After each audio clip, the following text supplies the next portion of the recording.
wiener dog down on the beach. But So I just saw Challengers, and it was a film that look, okay, Challengers takes a story that I would have zero interest in. It takes characters that I would have zero interest in. It takes characters that I would personally not like in real life and makes them interesting to me. The film is about tennis players who are at a high level of competition. One of them's pro, and they're kind of fighting over this woman who was also a tennis player that has an unfortunate accident, with all this kind of bleeding into the sport itself, exploring themes of individuality, competition, love, manipulation, and self-absorption.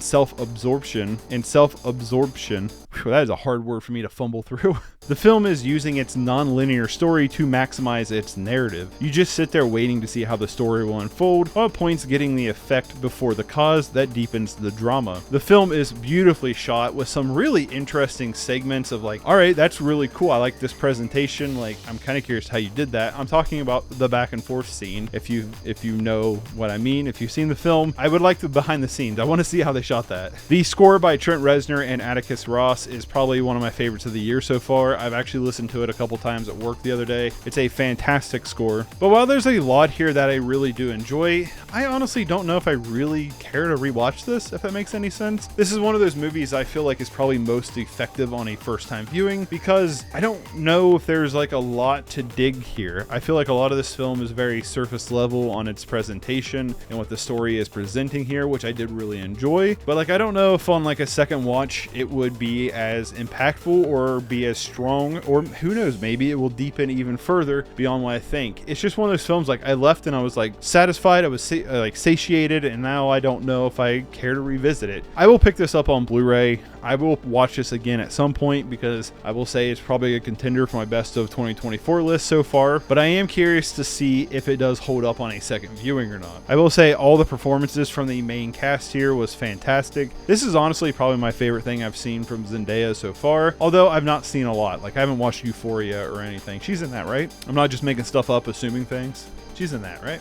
I've only seen 2 films so far from Luca Guadagnino. I hope I'm saying that right.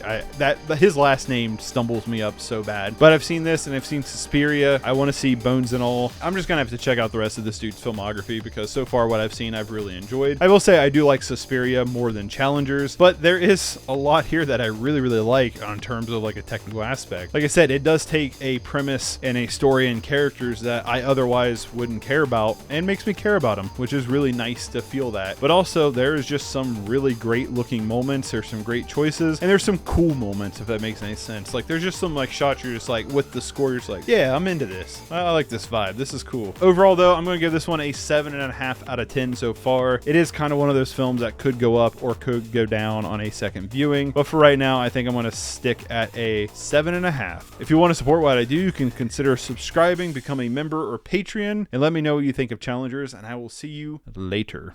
Bye.